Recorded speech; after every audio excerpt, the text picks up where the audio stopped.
Can an entire genre of books be captured in one economics graph? That's the question I asked myself after reading Ali Abdaal's new book, Feel Good Productivity. In this video, I'm going to show you the economics behind this genre, show you where Ali's book fits, and give you my honest feedback on this book. My first thought is to go into the economics of this genre, productivity books. And that makes sense. I'm an economics professor. I teach hundreds of students every year. But on top of that, I'm an economics researcher, which means I'm constantly working on new economics papers that I have to get published. And I'm an economics YouTuber, as indicated by the fact that you're watching this video. And I write an economics newsletter, link in the description below. I think a lot about economics, but I also think a lot about productivity. I mean, obviously, did you just listen to that list of things that I have to do for my job?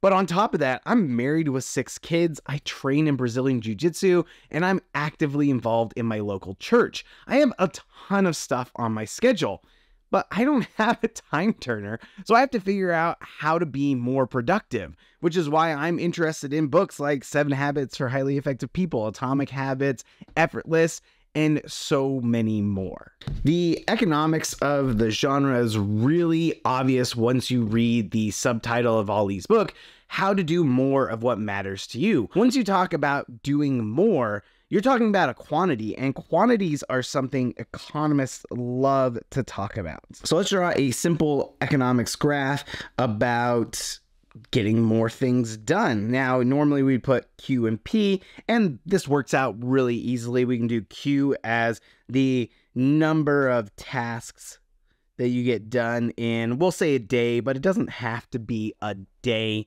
And P is just going to be the value of your time, or the value of the tasks that you're getting done. The problem with getting more things done is that as we do more tasks during the day, it gets harder to do them. We get tired, we miss out on more things, and we start to forget what grass feels like. So the marginal cost of getting things done is increasing. Each thing costs a little bit more than the last thing that you got done. On the other hand, I have a vivid memory of my first year in graduate school when I was awake at 5:30 in the morning on a run through my neighborhood in the snow. Even though at the end of it, the inside of my nose hurt because it was frozen, I felt so accomplished. I got so much joy out of getting something done that morning.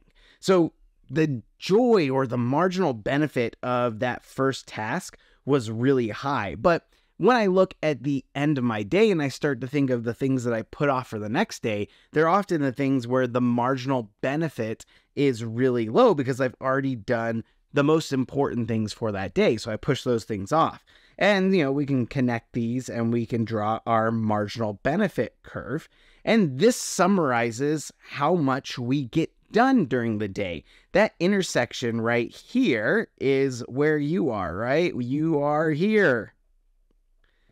And that tells us how many tasks that you are going to get done that day. It's the intersection of your marginal benefit and your marginal cost.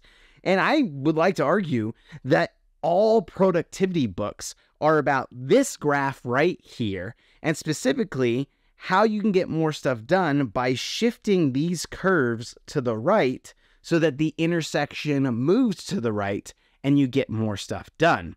Now, I want you to think about what the main argument of feel-good productivity is going to be. It's probably going to be pretty obvious, but I can cement this with a more popular book. Let's start with Atomic Habits. Atomic Habits is saying, hey, you can get more stuff done by building more habits. But how do you build better habits? By an indomitable will. Yeah, sure, but there are better ways. That's like the point of Atomic Habits, is that there are better ways to form these habits than just willpower.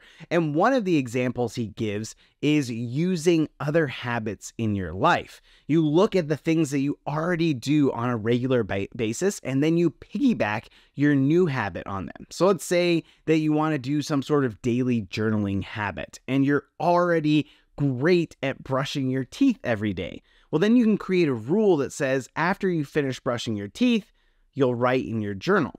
The reason why this works, at least according to James Clear in his book, is that our brains build neural connections for our habits, but new neural connections are harder to form. So instead, you use the established connections to form new habits. This is a long way of saying that if you want to get more stuff done, then you can focus on shifting your marginal cost curve to the right, lowering the cost of that new habit by stacking it on top of another habit.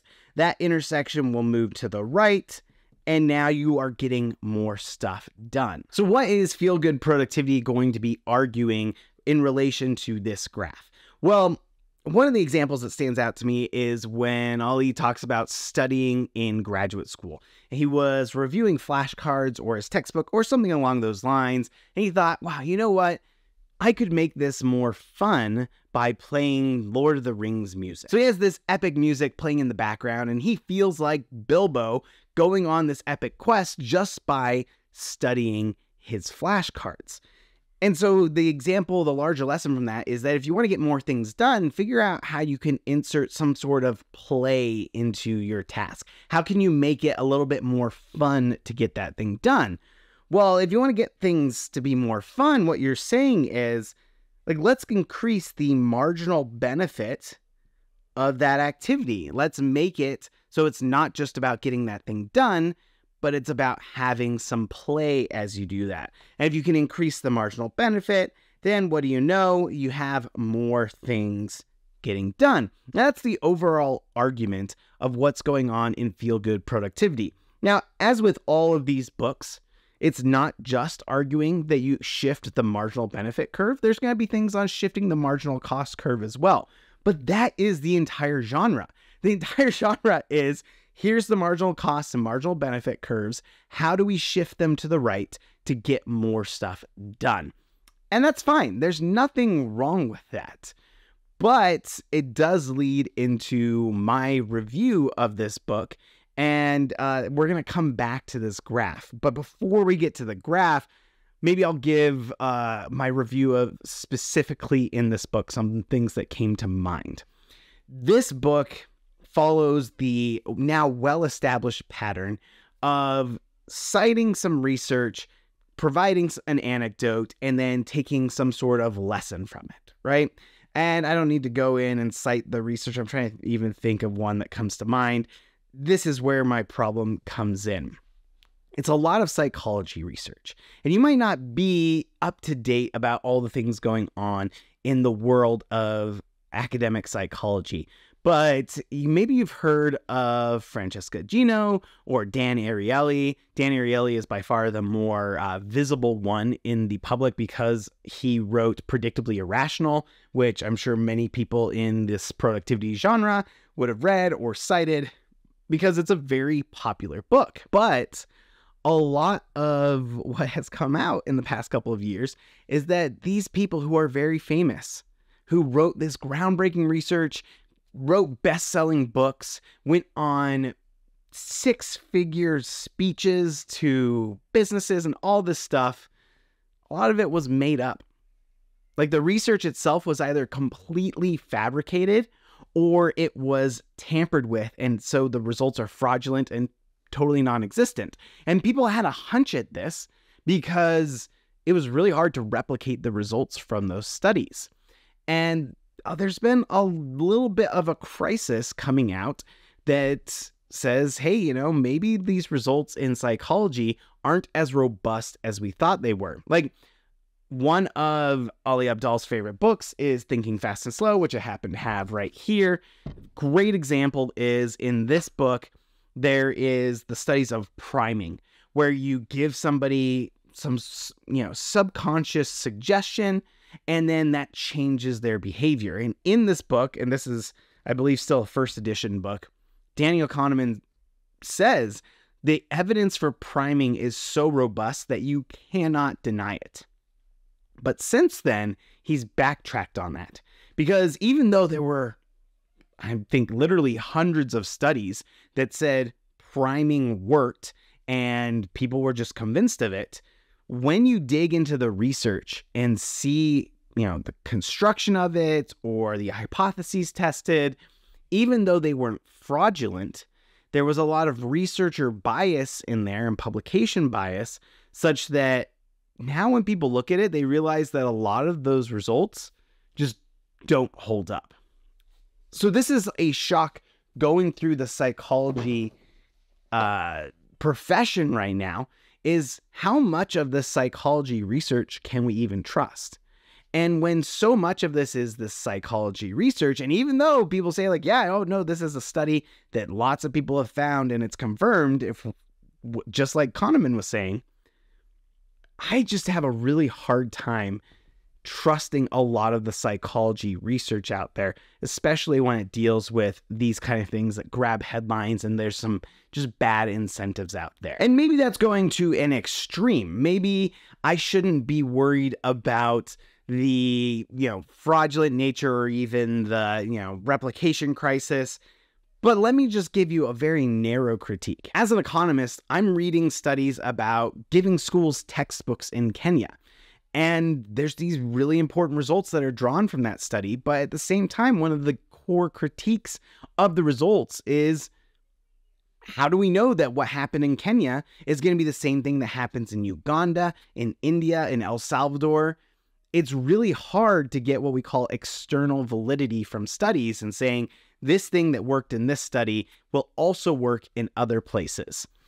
There's been a movement lately where they try to test interventions like this in multiple locations at the same time to see if there are, invariant characteristics of these studies such that we can do these interventions in different locations and expect relatively similar results.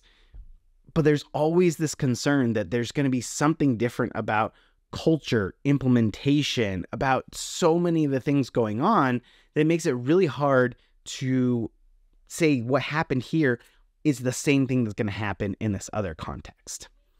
What happens usually in these kind of books is they take this psychology study and say, this one little thing that they did and it affected the way people participate in rock climbing, that is actually going to transform how you create new rockets or how you code your software or how you, raise your children.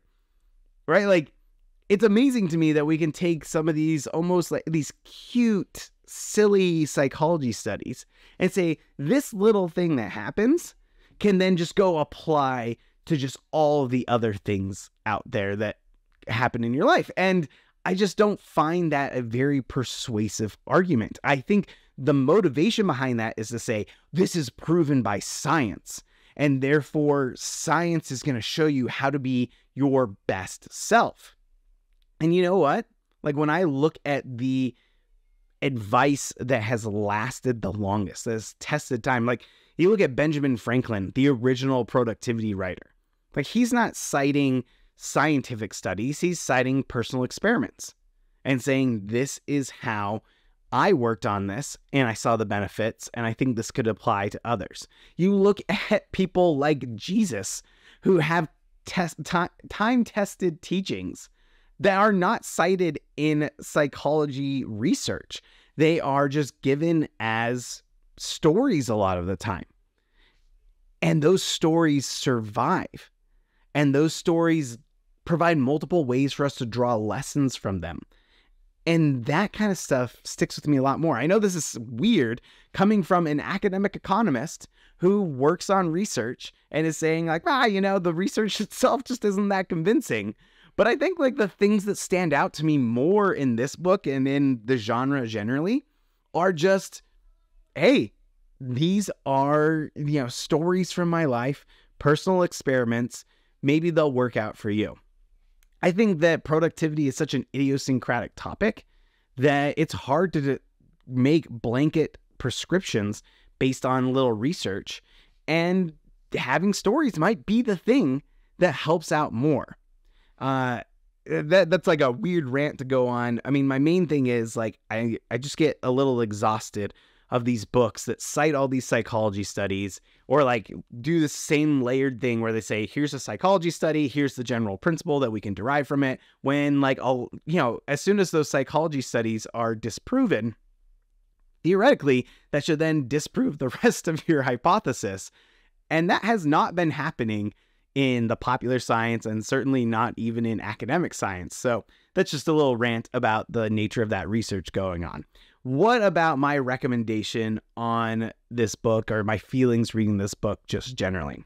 Well, this is where we can go back to the graph right here. The graph that I have right now right here is for how much stuff that you're able to get done in a day, but it's just a marginal benefit, marginal cost graph. I could easily change this to how many productivity books that you've read. And this is the marginal benefit and marginal cost of reading those books.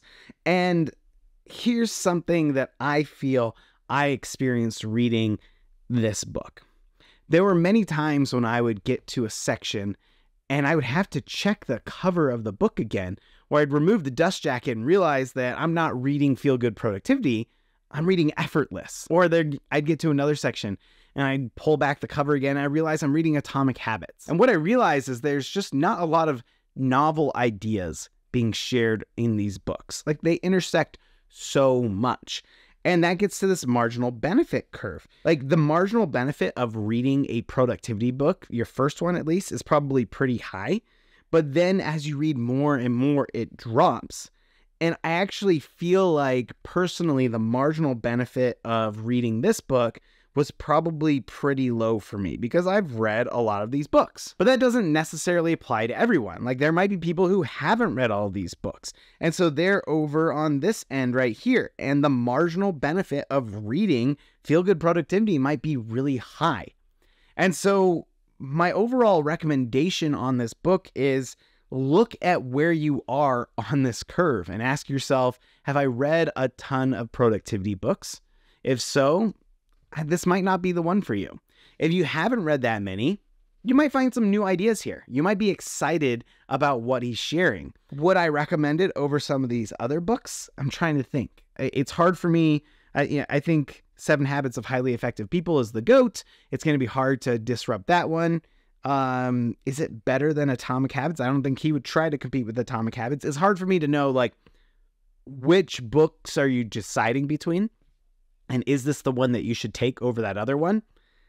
I guess just look at where you are on this curve and ask yourself, am I in a place where, like, one more productivity book is probably going to help me out a lot?